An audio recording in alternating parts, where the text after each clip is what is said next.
Hi, my name is Justin Barrett. I lived in Bolivia in 2007, 2008, and I'm ready for an interview. First, we'll talk about when we lived outside the red zone. We were able to walk through town, like we could talk to people. Inside the red zone, we had to stay in our home. I worked with an orphanage union, and so we had to stay on our construction site pretty much 24/7. Like we never were able to leave. Whites, because of the United States involvement, whites were seen as a negative impact on them, on their community. And so as soon as you crossed into the red zone, it was not a good, it's safe for you to travel outside. It's not a good idea for you to travel out of your home. So coca is actually really useful because it's used to make the tea, the green tea, and so it'll suppress hunger, which was pretty good because there's two primary uses that we found that people use it for. One was they would use like construction workers. So a construction worker would have like a handful of coca and he'd just chew on it like I guess our guys would chew on chewing tobacco. But it was non-habit forming and it suppressed your hunger. So you could work like 9 straight hours and not have hunger, and you were fine, and you could just get all your eating and resting done after your. And the other use that we saw was on tea.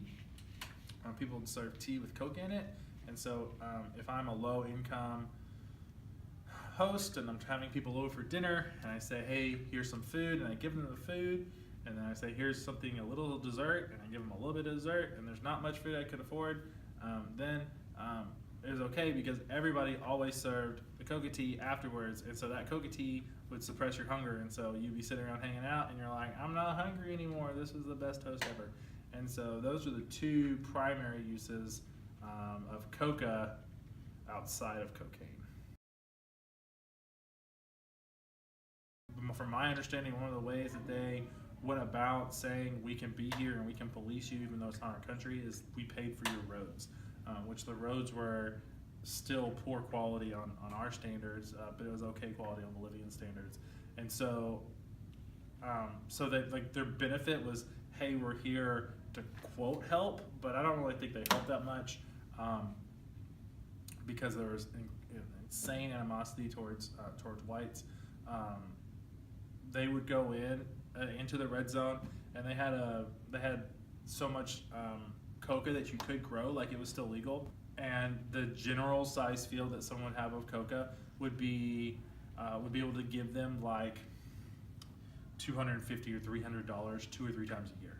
And so like when your average annual income is $500 first, let's say, and then you could get half of that in a supplement just by picking some leaves and letting them dry and selling them, then people were really bitter towards the whites who would come in and they would just burn the fields if it was too big. And so they were like, that's all my money, that's not cool.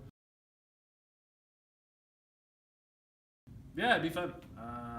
It's a cheap cost of living and it was a fun place to go visit. So yeah, it's a great place to go visit, and I don't feel like it's a dangerous drug area or something like that. There's definitely worse places